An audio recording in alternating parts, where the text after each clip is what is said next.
Le 15 juin au 13 juillet prochain, journée clé aujourd'hui, journée de tirage au sort, on va y revenir dans quelques minutes avec Virginie.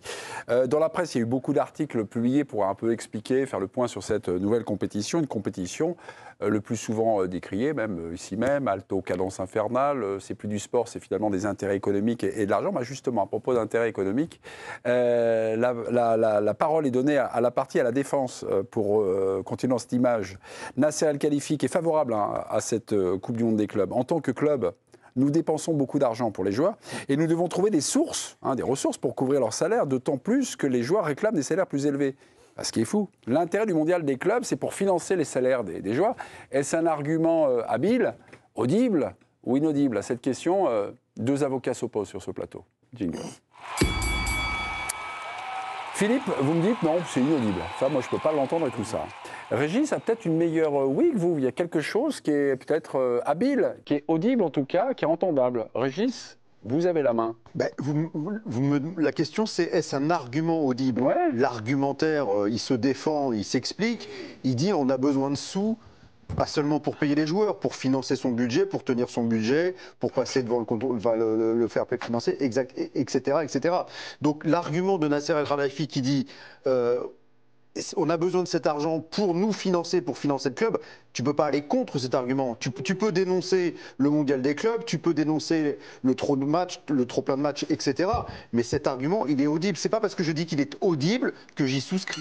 Okay. Il est audible. Merci, Maître Testolin. Vous avez fait pleurer votre confrère. Oui, Maître Sanfourche. Non, entendre Nasser El-Khelaifi nous dire qu'il ne veut pas boucler ses fins de mois, ça me fait pleurer. Et qui d'autre, plus que le Paris Saint-Germain, a contribué à l'inflation des salaires depuis maintenant 15 ans. C'est-à-dire que moi, j'ai l'impression d'entendre un drogué qui vous explique qu'il va devoir dealer en fait, pour financer sa consommation. C'est-à-dire que c'est le Paris Saint-Germain qui, avec d'autres, mais en grande partie, est acteur de l'inflation des salaires et qui est donc obligé d'aller chercher des nouveaux marchés, des nouveaux business et donc de participer à cette moulinette. Pompier et pyromane. Ou pyromane et pompier. C'est ça. D'accord, très bien.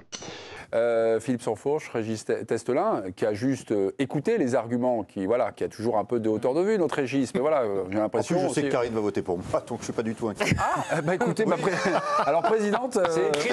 C'était écrit avant le début de l'émission. Ah, je ne mettrai pas ma paye sur votre arbitrage en faveur de Régis. J'aurais beaucoup aimé, évidemment, le coup de poignard. voter pour Régis, mais alors là, c'est intenable. Non, je suis à 100% d'accord avec Philippe. Je veux dire, c'est quand même une folie. Nasser El-Khelaifi, il a un État derrière lui, il a 800 millions de budget, et je suis à deux doigts de pleurer et de faire une cagnotte litchi. Non, mais non. Et tout ce qu'a dit Philippe est totalement pertinent. Il est responsable de l'inflation des salaires, il est responsable de la folie du mercato. Alors effectivement, quand tu es le PSG, parfois, tu es obligé de payer un petit peu plus cher, mais ils ont donné des salaires astronomiques à des joueurs lambda.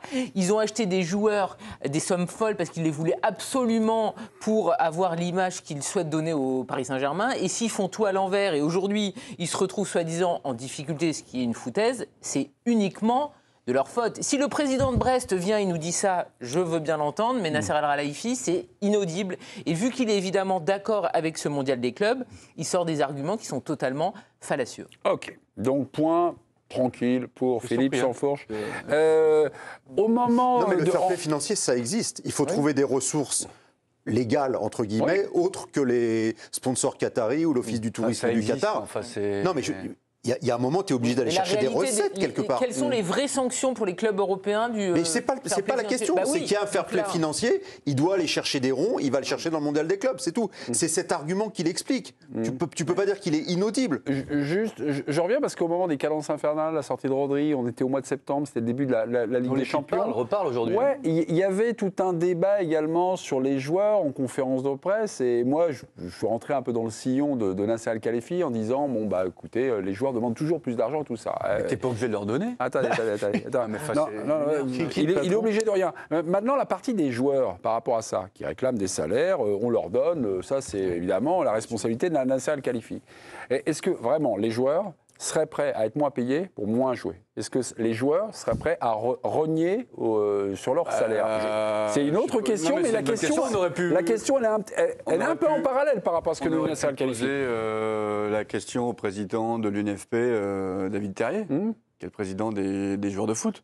C'est une bonne question. Je ne suis pas persuadé. À chaque fois que David Terrier, puisque tu le cites, on lui a posé la question et qu'il s'exprime sur le débat, je ne l'ai jamais entendu dans la case argumentaire dire oui, nous sommes prêts à ce que les joueurs soient payés moins s'ils jouent moins. Jamais entendu ça. Hein. Non, mais la vraie question, c'est est-ce que ces clubs Chacun est venu avec ses questions. du top 10, du top 15, pour tout dire en fait de l'ECA, dirigé par Nasser El Khelaifi, est-ce que ces clubs qui sont aujourd'hui à 800, 850, 900 millions d'euros de budget annuel ont besoin de viser 1 milliard, 1 milliard 100, 1 milliard 2 et de creuser encore un peu plus l'écart avec le reste de la population? C'est ça la question de fond. Donc en gros, c'est que Nasser El Khelaifi, dans sa course à l'armement, avec le Real, avec les autres clubs, avec City, machin, soit dans le match. Oui, mais est-ce qu'à un moment donné, on ne doit pas siffler la fin de la récréation pour dire attention, vous êtes 5 là. Mais il a quand même fait, parce que je suis désolé, il parle au nom de tous les clubs. Là, on fait une fixette sur le Paris Saint-Germain. Mais la masse salariale, il a baissé de 300 millions. Ils ont changé de cap hein, en faisant partir Mbappé, Messi, Neymar. C'est 300 millions de masse salariale au moins. Enfin, Mbappé, c'était pas voulu. Hein. Donc, non, mais ils auraient pu, mais c'est au moins 150. Donc, tous les clubs baissent. Mais c'est pas une volonté, en fait. Ils ont toujours Mbappé, c'est pas une volonté de c'est un puissant fond, il peut payer. Mais eux, ils changent de stratégie quand même aujourd'hui. Après, il y a 40 millions pour les grands clubs européens de fixe pour jouer. Oui. Pour faire participer. La somme n'est pas toujours officielle. Bon, hein. après, On est entre 40, 60, 70. Soi-disant. Il n'y a pas encore de télévision, etc. Sauf que là, on vient d'apprendre que Dazen, enfin je dis Dazen moi, vient. C'est DAZN. Donc c'est l'Arabie Saoudite qui rentre dedans et qui met 1 milliard. Ouais. Donc ils ont autofinancé. Eux, ils n'ont pas de problème comme la Ligue de savoir qui. Ils peuvent démarrer sans. Et ils vont réussir à avoir des partenaires, des sponsors. Donc aujourd'hui, moi je vois aussi de loin les autres clubs professionnels des autres continents. On n'en parle pas. Je ne sais pas combien ils gagnent, mais pour eux, sportivement, c'est sympa de jouer les plus grands clubs. Ils vont venir avec des supporters. Ça va être une réussite, je dirais, au niveau du public. Sur les calences infernales, on s'en fout. Hein. Oui, mais donc, non, tu veux voir attends, je peux... Que aujourd'hui Barça se blesse, que Pedri, que Yamal se blesse. Moi, j'ai ma théorie, mais je hein. suis le seul. Et Guillaume pourrait venir, mais je sais ce qu'il pense du football. Un passeport français en rugby, nous, on protège nos joueurs. Donc, si... Je vois un banc qui coûte 400 millions, des Ardagulaire, Ceballos, Mendy remplaçant. Faites-les jouer de temps en temps. Sortez le Stade Toulousain, le rugby, même l'équipe de France, ils n'envoient pas en Nouvelle-Zélande. Bon, ok, ils voulaient faire un match aux États-Unis, ils ne le feront pas. La Fédé a dit non. Mais oui, mais on y va quand même, on joue, et ça permet quand même à valoriser des mecs qui touchent 1 million en football par mois, qui ne jouent jamais. Donc, créons un passeport. Dans les clubs, il n'y a que 20 joueurs qui jouent.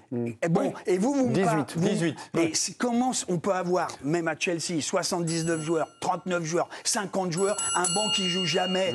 Mais donc tu préconises quoi? Qu'en fait, au Real Madrid, tout le monde doit avoir un certain temps de jeu? Non, un passeport. Tu vois ton calendrier de l'équipe nationale, les grands matchs de Ligue des Champions, et il y a des matchs où tu as ton joueur phare en championnat, il ne joue pas. Où tu le sors, tu le manages, comme fait Toulouse avec Dupont, et tous les clubs le font en rugby. Et parfois, je vais dire une chose. Mais le rapport de force entre les clubs et les fédérations internationales en rugby et en foot ne sont pas les mêmes. Aujourd'hui, ce sont les clubs qui détiennent. Eric, je coupe la chic. Ils peuvent gérer quand même le temps de jeu. Ben justement, je dois moi aussi gérer le temps de jeu. Je suis obligé de vous couper la jeu. Oui, si vous voulez. C'est très serré. C'était de l'Iran. 30, c'est pas mal. Jour de tirage au sort pour le mondial des clubs. C'est pour ça qu'il y a eu beaucoup de papiers et d'articles dans la presse. Tirage au sort, PSG, le groupe, c'est quoi? Alors, il y a 32 équipes en lice, 8 groupes de 4. Le PSG est dans le groupe B. Le PSG va retrouver son bourreau, l'Atlético, qui l'a battu sur le gong il y a 7 mois au Parc des Princes. But d'Angel Correa. Les hommes de Luis Enrique affronteront aussi Botafogo, le club brésilien de John Textor, propriétaire de l'OL. Et le troisième adversaire de leur groupe, c'est les Seattle Sounders. Les 2 premiers de chaque groupe se qualifient pour les 8e. Ça va être nul, on va dire classique. Dans quelques minutes, Virginie, c'est bien, elle est partie.